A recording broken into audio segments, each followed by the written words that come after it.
அனைவருக்கும் வணக்கம். என்னுடைய பெயர் சரவணன். நான் வெளியூரில் காலேஜ் படிச்சுட்டு இருக்கும்போது ஒரு வீட்டில் வாடகைக்கு தங்கியிருந்தேன். கீழ் வீட்டில் ஒரு குடும்பமும், முதல் மாடியில் ஒரு குடும்பமும், மொட்டை மாடியில் நானும் இருந்தோம். முதல் மாடியில் உள்ள ஆண்டி கொஞ்சம் கருப்பாக இருந்தாலும் அழகா கும்முன்னு இருப்பாங்க. அவங்க பேர் பானு, வயசு 30. 2 குழந்தைங்க இருக்குது. அவருடைய கணவர் வெளியூரில் வேலை செஞ்சுட்டு வராரு. அவரை நான் அதிகமாக பார்த்ததும் கிடையாது. மாதத்துக்கு 2-3 நாட்கள் தான் வீட்டுக்கே வந்துட்டு போவார். அந்த ஆன்ட்டியும் துணி காய போட மாடிக்கு வந்தால் என்கிட்ட நல்ல ஜாலியாக பேசிட்டு போவாங்க. இப்படி இருக்கும்போது ஒரு நாள் சண்டே. அன்றைக்கி நான் சரக்கும் பிரியாணியும் வாங்கிறதுக்காக மாடியிலிருந்து கீழே இறங்க, அப்போ அந்த ஆன்ட்டியோ வீட்டு வாசல் நின்றுக்கிட்டு என்கிட்ட பேசினாங்க. தம்பி, எங்கே போகிறேன்னு கேட்டாங்க. நானும் இன்றைக்கி சண்டேயாச்சே, அதான் பிரியாணியும் சரக்கும் வாங்கிட்டு வரேனான்னு போகிறேன்னு சொன்னேன். என் பசங்களுக்கு பிரியாணி சாப்பிடணுன்னு ரொம்ப ஆசையாக இருக்காங்க. நீங்கள் எனக்கும் சேர்த்தே வாங்கிட்டு வர முடியுமான்னு கேட்டாங்க. நானும் சரிங்க ஆண்டி, கண்டிப்பாக வாங்கிட்டு வரேன்னு சொல்லிவிட்டு நான் கிளம்புனேன். வாங்கிட்டு வாப்பா, எவ்வளோ பண்ணேன்னு சொல்லி நான் தாரேன்னு சொன்னாங்க. நானும் சரின்னு சொல்லிவிட்டு கிளம்பி வந்துட்டேன்.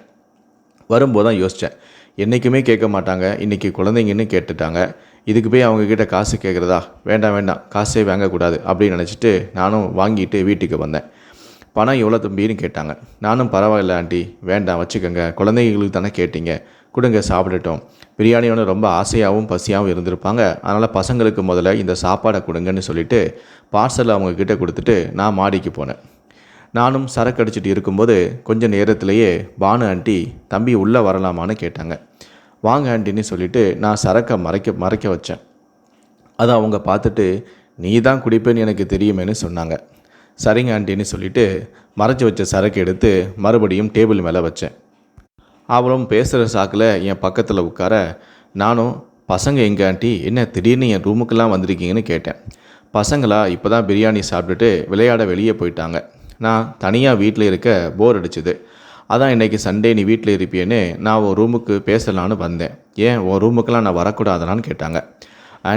ஆண்டி, நான் அப்படியெல்லாம் சொல்லலை, நீங்கள் இன்றைக்கி தான் என் ரூமுக்கே வந்திருக்கீங்க, அதான் அதிசயமாக இருக்கேன் ஆண்டின்னு நான் சொன்னேன். முதல்ல என்ன நீ ஆண்டின்னு சொல்கிறதே நிறுத்து. தனியாக தானே இருக்கோம், என் பேரை சொல்லியே கூப்பிடு, பானுனே என்னை கூப்பிடுன்னு சொல்லி என் கன்னத்தை கிள்னாங்க. சரி பானு, உங்கள் கணவர் பார்க்கவே முடியலையே, அவர் எப்போ தான் வருவாருன்னு கேட்டேன். வாட போடா, நானே அவரை மாதத்துக்கு 2-3 நாள் தான் பார்க்குறேன்னு சொல்லி வருத்தப்பட்டாங்க. இப்படியே பேசுகிற சாக்கில் என்னோட நெருங்கி உட்கார ஆரம்பித்தாங்க. அவங்களோட தொடையும் என்னோட தொடையும் முட்டிக்கிட்ட இருக்கிற அளவுக்கு நாங்கள் நெருங்கி உட்காந்து பேச ஆரம்பித்தோம்.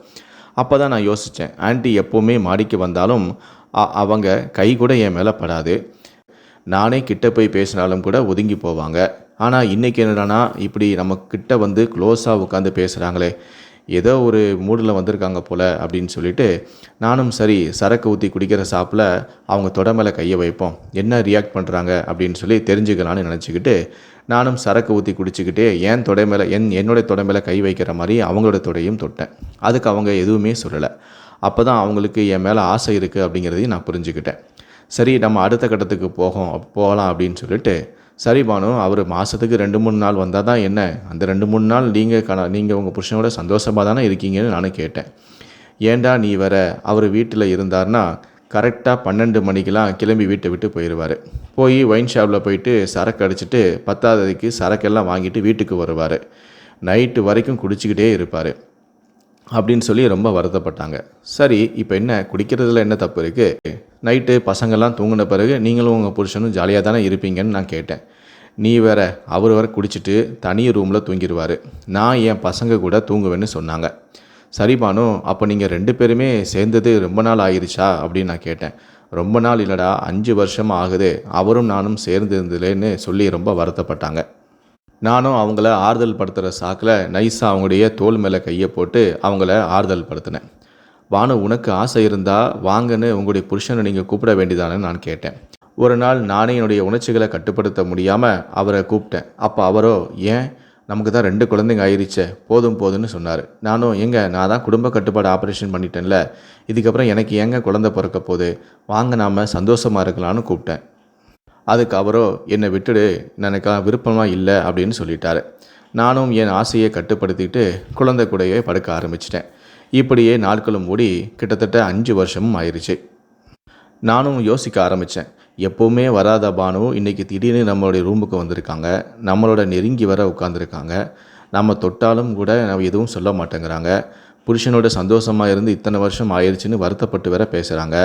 நாம் தோள் மேலே கை போட்டாலும் கூட எதுவும் சொல்ல மாட்டேங்கிறாங்க.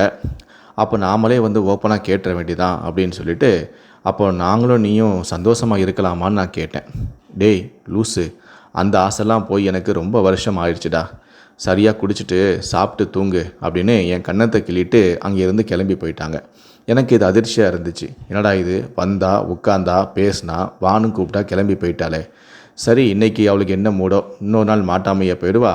ஆக மொத்தத்தில் அவளுக்கு நம்ம மேலே ஆசை இருக்குது அப்படிங்கிறது நமக்கு தெரிஞ்சிடுச்சு. கண்டிப்பாக இன்னொரு நாள் நமக்கு கண்டிப்பாக மாட்டுவா அப்படின்னு நினச்சிட்டு நானும் சரக்கு குடிச்சிட்டு சாப்பிட்டுட்டு தூங்கினேன். அன்னைக்கு மாலையே அவள் காய வச்ச துணியை எடுக்க வந்தா. நானும் என் ரூமில் தூங்கிட்டு இருக்க அவளோ என் ரூம் கதவை தட்ட நானும் கதவை திறந்தேன். அவளோ என்னடா இவ்வளோ நேரம் தூங்குறேன்னு கேட்டா. இல்லை பாடும், உடம்பு ரொம்ப அசதியாக இருந்துச்சு, அதான் தூங்கிட்டேன். ஆனால் உன் கூட ரொம்ப நேரம் பேசிகிட்டு இருந்தேன்ல, எனக்கு ரொம்ப சந்தோஷமாக இருக்குன்னு நான் சொன்னேன். இருக்குண்டா இருக்கும், உனக்கு என் கூட படுக்கணும்னு ஆசை, அதானே சொல்கிற. நான் 2 குழந்தைங்க பெற்றவடா, என்கிட்ட நீ எதிர்பார்க்கிறதுலாம் ஒன்றுமே இருக்காதுன்னு சொன்னான். நானும் பானு நான் அதை பார்த்துக்கிறேன்னு சொல்ல அவளோ சரிடா, எனக்கு விருப்பம் இருந்தால் நான் வாரேன்னு சொல்லிட்டு போயிட்டா. மதியத்தில் அவளே வந்து பேசினா. இப்போவும் அவளே வந்து கதவை திறந்துட்டு எனக்கு விருப்பம் இருந்தால் வாரேன்னு சொல்கிறா. சரி, இன்னும் கொஞ்ச நாளில் நம்மக்கிட்ட வாங்கிடுவா அப்படின்னு சொல்லிட்டு நானும் அந்த நாளுக்காக காத்துக்கிட்டு இருந்தேன். அதுக்கப்புறமா அவள் மாடிக்கு துணி காய போட வரும்போதெல்லாம் என்கிட்ட நல்லா நெருங்கி பேசினான். நானும் ஒரு நாள் அவள் துணி காய போட வரும்போது அவளையே பார்த்துக்கிட்டு இருக்க அவளோ என்னடா என்னையே பார்த்துக்கிட்டு இருக்கேன்னு கேட்க, நீங்கள் செம அழகாக இருக்கீங்க, அதுவும் கும்முன்னு இருக்கீங்கன்னு நான் சொன்னேன். 2 குழந்தை பெற்றுட்டேன், பாதி கிளவினா, அழகாக இருக்கேனா அப்படின்னு சொல்லிட்டு சிரிச்சா. நானும் எத்தனையோ நாள் ட்ரை பண்ணி பார்த்துட்டேன், ஆனால் அவள் வழிக்கு வர மாதிரி தெரியல. அப்போ தான் நான் முடிவு பண்ணேன், இவளா வழிக்கு வர மாட்டா, நாம் தான் அவளை வழிக்கு கொண்டு வரணும் அப்படின்ட்டு. அப்போது பேசுகிற சாக்கில் அவள் கேஷுவலாக என்னுடைய ரூமுக்குள்ளே வந்தாள். அப்போ நான் இந்த வாய்ப்பை பயன்படுத்திக்கணும் அப்படின்னு சொல்லிட்டு நான் அவளை இறுக்கமாக கட்டிப்பிடிச்சி முத்தம் கொடுக்க ஆரம்பித்தேன். அவள் முதல்ல என்னை விடுடா அப்படின்னு சொன்னான். நான் விடவே இல்லை. நான் அவளை நெருக்கமாக இறுக்கி கட்டிப்பிடிச்சேன். அவளுடைய கழுத்து காது கண்டம்னு முத்தம் கொடுத்தேன். ஒரு கட்டத்தில் அவளுக்கும் ஆசை இருந்ததால் அவளும் எனக்கு ஒத்துழைப்பு கொடுக்க ஆரம்பித்தாள். அன்றைக்கி நான் அவளை என்னுடைய கட்டுப்பாட்டுகளை கொண்டு வந்து அவளை நான் என் ஆசை தீர அன்றைக்கி நான் அனுபவித்தேன். அன்னையில் இருந்து எங்களுடைய உல்லாச வாழ்க்கை தொடர ஆரம்பிச்சது. தினமும் நானும் அவளும் உல்லாசமாக இருக்க ஆரம்பித்தோம். அதன் பிறகு ஒரு நாள் அவருடைய கணவர் வேலையிலிருந்து வேலையை முடிச்சுட்டு ஊருக்கு வந்திருந்தார். வந்தவர்கிட்ட பானு நான் அவங்க பசங்களுக்கு பிரியாணிலாம் வாங்கி கொடுத்த விஷயத்த சொல்லியிருக்காங்க. அவரும் அப்படியா, அந்த பையன் ரொம்ப நல்ல பையனாக இருக்கானே அப்படின்னு சொல்லிட்டு என்னை பார்க்க வந்தார். தம்பி, நீங்கள் என்னுடைய குழந்தைங்களுக்கெல்லாம் உதவி செஞ்சீங்களாமே, அப்படி ரொம்ப தேங்க்ஸ் தம்பி அப்படின்னு என்கிட்ட பேச ஆரம்பித்தார். அப்போ தான் நான் அவரையே பார்த்துருக்கேன். அதன் பிறகு நானும் அவரும் க்ளோஸ் ஆகிட்டோம். அப்போ அவர் என்கிட்ட கேட்டார், தம்பி நீங்கள் சரக்கு அடிக்கிற பழக்கம் இருக்கா அப்படின்னு கேட்டார். ஆமாம், நான் சரக்கு அடிப்பேன், ஆனால் டெய்லியெலாம் அடிக்க மாட்டேன், சண்டே மட்டும்தான் நான் அடிப்பேன் அப்படின்னு சொன்னாங்க. அப்படியா, சரி வரீங்களா, எனக்கும் சரக்கு அடிக்கிற பழக்கம் இருக்குது, இன்றைக்கி சண்டே வேறு, நான் கண்டிப்பாக குடிப்பேன், நீங்களும் குடிப்பீங்கன்னு நினைக்கிறேன், சரி வாங்க நம்ம போயிட்டு சரக்கெல்லாம் வாங்கிட்டு வரலாம் அப்படின்னு சொன்னார். நானும் சரின்னு சொல்லிட்டு அவருடைய ஒயின் ஷாப்புக்கு போனேன். அவருக்கு பிடிச்ச பிராண்டை அவர் வாங்கிக்கிட்டார், எனக்கு பிடிச்ச பிராண்டை நான் வாங்கிக்கிட்டேன். அதன் பிறகு 2 பேருமே எங்களுக்கு ஸ்நாக்ஸு, பிரியாணி, அது இதுன்னு எக்கச்சக்கமாக வாங்கிட்டு வீட்டுக்கு வந்தோம். நானும் அவரும் சேர்ந்து சரக்கு அடிக்க ஆரம்பித்தோம். அப்போ மாடியில் துணிக்காய போட வந்த பானு எங்களை பார்த்துட்டு 2 பேரும் ஒன்று சேர்ந்துட்டிங்களா, விளங்கினாப்புல தான் அப்படின்னு சொல்லிட்டு துணிமணியெல்லாம் எடுத்துகிட்டு போயிட்டாங்க. அதன் பிறகு நல்லா குடித்தோம். அவருக்கும் போதை அதிகமாகிருச்சு. அவரும் சரி தம்பி நான் என் வீட்டுக்கு போகிறேன் அப்படின்னு சொல்லிட்டு வீட்டுக்கு கிளம்பி போயிட்டார்.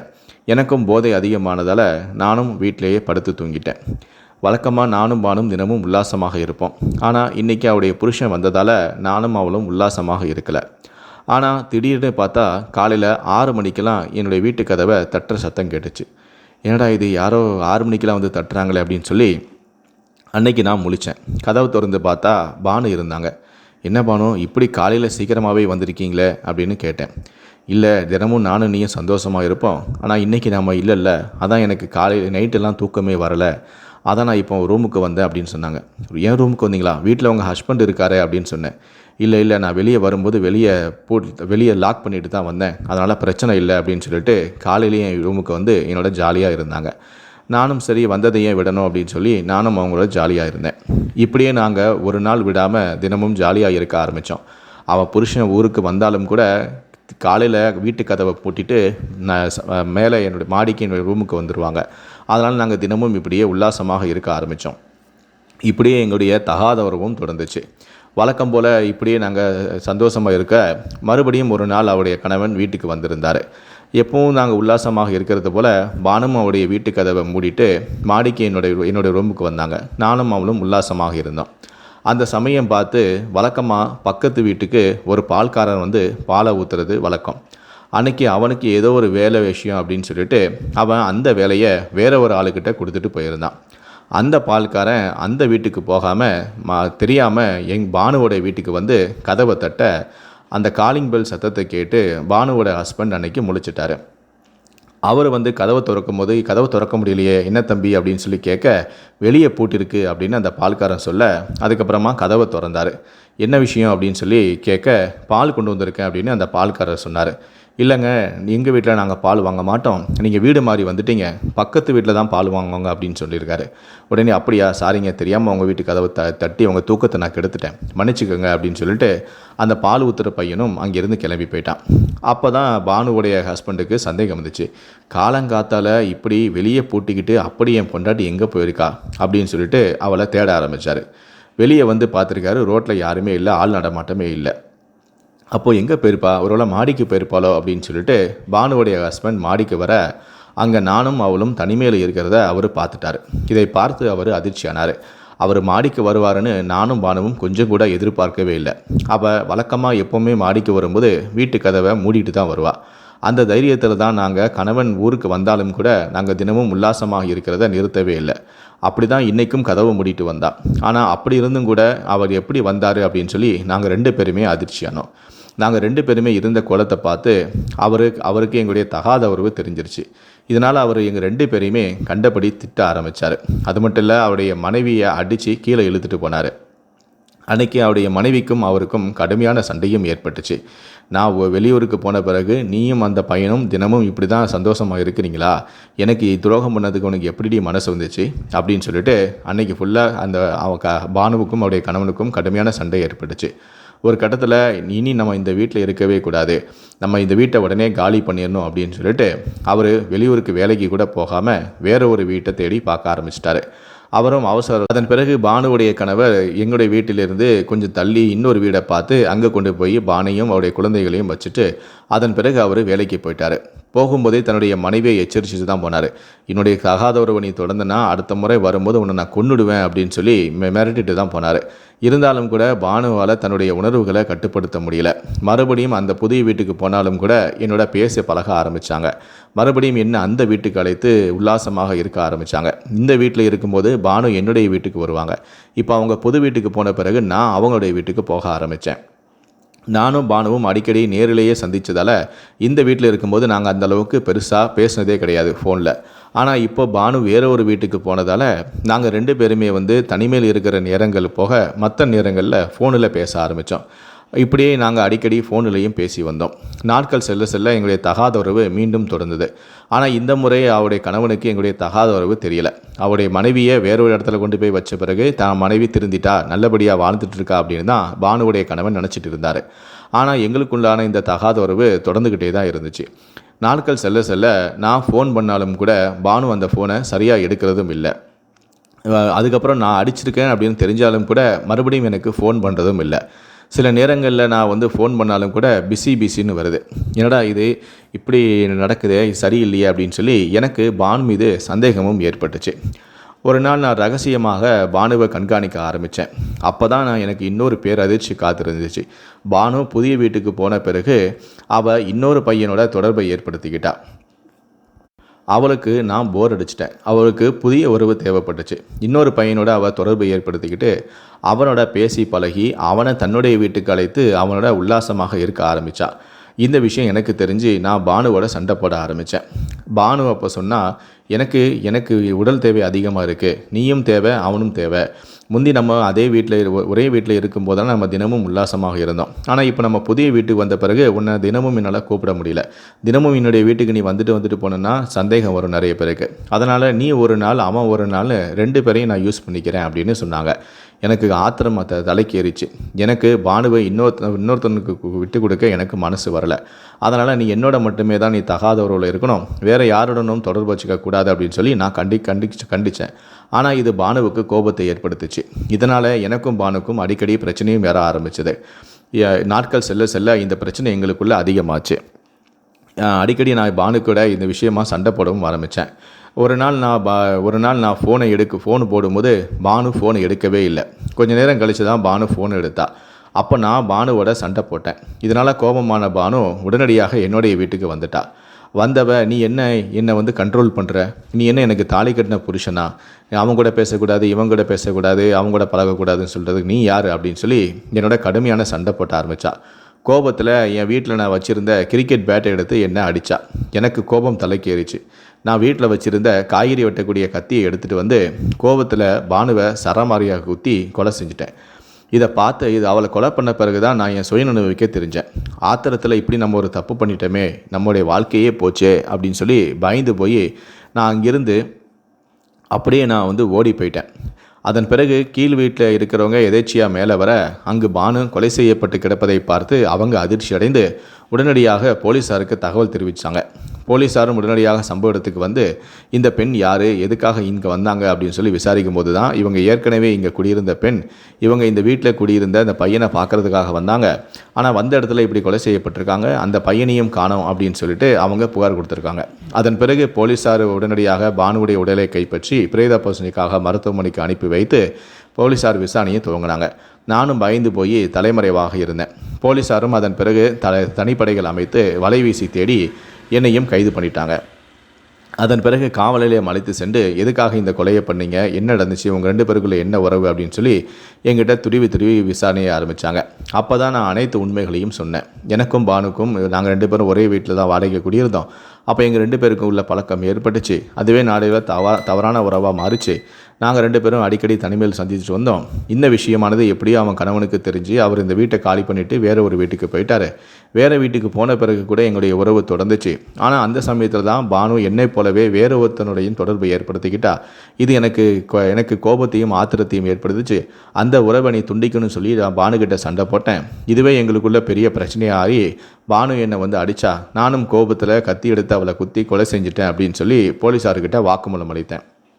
இதையடுத்து போலீஸார் நான் அளித்த வாக்குமூலத்தின் அடிப்படையில் கொலை வழக்கு பதிவு செய்து என்னை கைது பண்ணி சிறையில் அடைச்சிட்டாங்க.